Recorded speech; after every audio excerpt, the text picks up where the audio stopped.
Humanities versus Sciences, written by S. Radhakrishnan. This lesson is prescribed for the third semester students by the University of Madras. You could see them as being the first prose lesson written by S. Radhakrishnan. So let's see, in short, what does S. Radhakrishnan try to say in his lesson over here. So when we talk about the introduction part, like we can say he is making up 3 obstacles for a national development. And what are the 3 obstacles? As he says over here is ignorance, disease, and poverty. So when we talk about of these 3 things, he says ignorance is going to be the major one. So if we remove ignorance, then poverty will diminish and diseases will also get eliminated. So he makes a major concise of this obstacle of a national development is the ignorance part. Now, what is this ignorance all about? About what is that he's trying to elaborate over here? Every 5-year plan is a kind of economic development which will lead to the spread of education, like the removal of illiteracy, the lower incidence of disease, and elimination as much as possible of poverty. This will be every 5-year plan's basic theme. Okay, so what they do is every time they sit and when a plan is laid, they see to that economically the nation grows. And when we talk about in this terms, in spite of all these, there is a lack of achieving something glorious and great. What is that? The author is trying to find answers for this question in this essay. So it is because of the lack of proper education in equality as well as in quantity. In quality as well as in quantity, he says there is lack of education. So technical education, humanities, so search for the truth. So what is that? This difference between the technical versions and the humanities, and what they rightly do is he tries to say that they basically search the truth behind. So when we talk about technical education, people are attracted towards technical education, you all know, but we should know that technical education without the competent humanistic studies will be imperfect. So what is that like? Though you learn your technical aspect, he says that the humanistic aspects in a person is very important. So humanistic training and technological study must be regarded as complementary to each other. Like you shouldn't say that you're a technical student and rightly I just know to handle machines and all those things. So industrial growth, country needs a large number of scientists and technicians and engineers. This is of course true. We need large number of people who are scientists and technicians. But still, of course, for the rush of learning science and technology is natural, as it earns you a lot of employment and it gives you the students a good living for your future. Yes, they gain you a lot. But still, what is that which you should have as a basic thing is you should have the humanistic goal set behind your skills. So that is very, very important. So, but scientific and technological studies wouldn't be without a moral value. See, there is some morality in that. Science is both knowledge and power. It demands a disciplined devotion to learn the truth. So, it's not that it is just a moral thing. Like it's not something that is not going to give you the moralities. It will teach you both. Science teaches you the knowledge and power, but still it demands a disciplined devotion towards the truth. Like you are learning what is there, what is the truth inside. So the humanities or it is technology, it is going to teach you to learn the truth within. So it develops an attitude of tolerance, open-mindedness, and science reveals to us the richness of the world, its wonder and its unexpectedness. So actually what does the science teach you is like you are searching something that is in that is what is there rich in the world. What is that makes us feel that this earth is so wonderful and something just unexpected. So you are searching the truth behind. So he proves that even science and technologies will teach you the truth within. So economic man who produces and consumes the intellectual man, the scientific man is not the whole man. So economic man who produces and consumes the intellectual man, he says that the scientific man, what he does is also not the whole man. Like whatever you are just a scientific man, you're not a whole man. So when you become a whole, the great crimes are against civilization are not committed by the primitive or an uneducated, but by the highly educated and the so-called civilized. So see, who's doing all harmful things to this world is none other than the person who's educated, not a person who's uncivilized. He doesn't know. He has not learned. He is a primitive man. He is an uncivilized. He is an illiterate. He doesn't do any harm to this world, he says. So see how nicely he frames.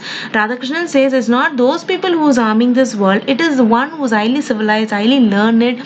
Only these people are creating all sort of harm to this entire world. So now when he talks about humanities, it is important that we provide our students with the best that is possible in science and technologies. Humanities are important because they tell us about our own nature, how we have to grow from day to day, what the impulses are, what the ideals and aspirations there are, the things that we have to learn from the humanities. So it's like the impulses are there, and the humanities also teaches us day to day how we grow, like what is the nature around us, what it is trying to teach us, the ideals of aspirations, how we get aspired to things. So humanities perspectives is totally like it is only talking about the natural things which we do in day-to-day aspects. So whether it is science or humanities, they touch only the periphery of the reality. Okay, that is the outer circle. They touch only the outside. They should learn to treat each other in truly democratic spirit. So what is that he's trying to say is, you're a technician, you're a scientist, or whomsoever you are, or you're a humanist, you have learned arts and science discipline. You are trying to be democratic in your spirit, means you are really doing something great to this world. Our religion truly teaches us to treat one another equally.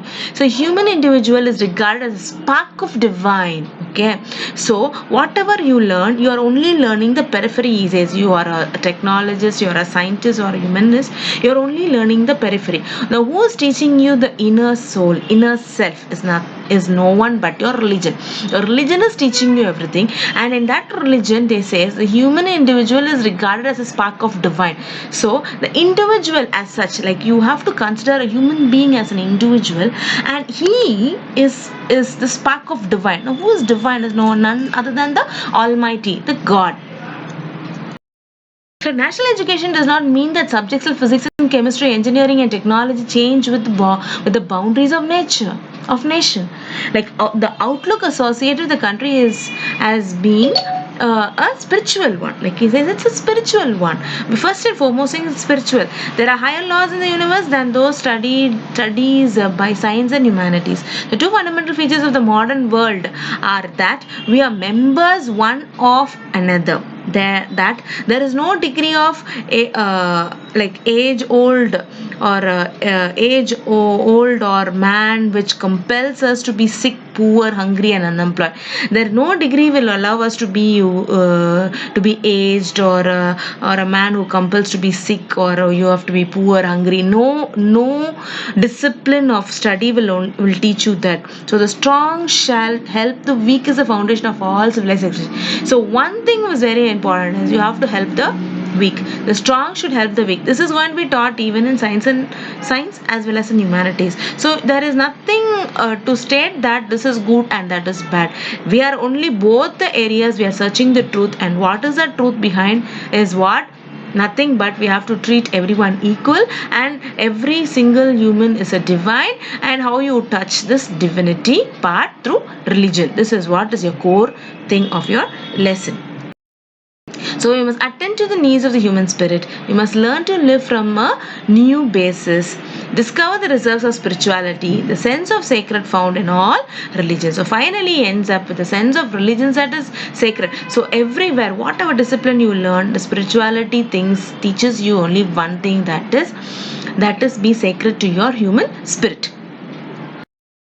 So he finally says that you have to search for the truth. There is no difference between the findings of the science and the doctrines of the humanities. The search of the truth is common goal, though they have different ways to approach. So there are different ways of approaching, but the goal is the same thing, that we are only searching the truth. So since God is truth, Satya Swarupa, the quest of truth is the quest of God. So when you see that when we search God is when we search the truth is nothing but we are searching the God. So man who make the machine is greater than the man, isn't it? We make the machine, so we are greater than the machines. He who splits the atom is greater than the atom. So we cannot allow our machines to master us. We are the masters of machines. We are the masters of the atom.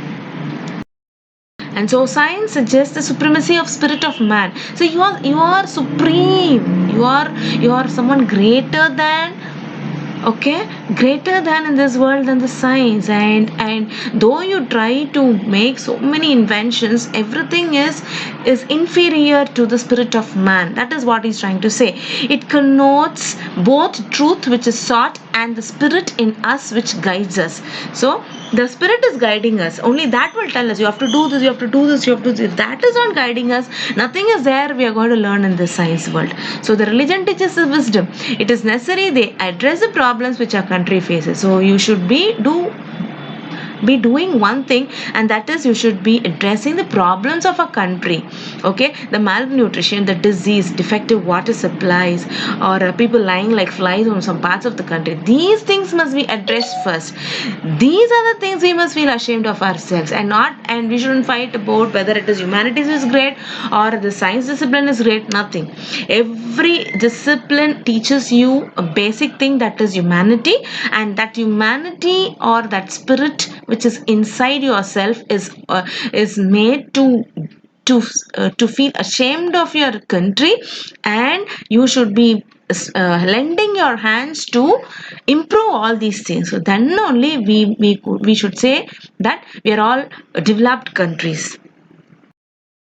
So we must try to change these things. It is essential for us to develop science and technology. Truth is indivisible. So it is indivisible that we are all searching the truth behind this. Whether it is historic truth or literary truth or scientific truth, the approaches may be different, but ultimately what we do is exactly the same. So it is an imagination that is aroused in us by the study of literature. It is imagination again and again that makes a scientist go forward. So wherever it is only imagination which pushes you further. So we should reshape not merely our outer environment but our inner environment, that is our self.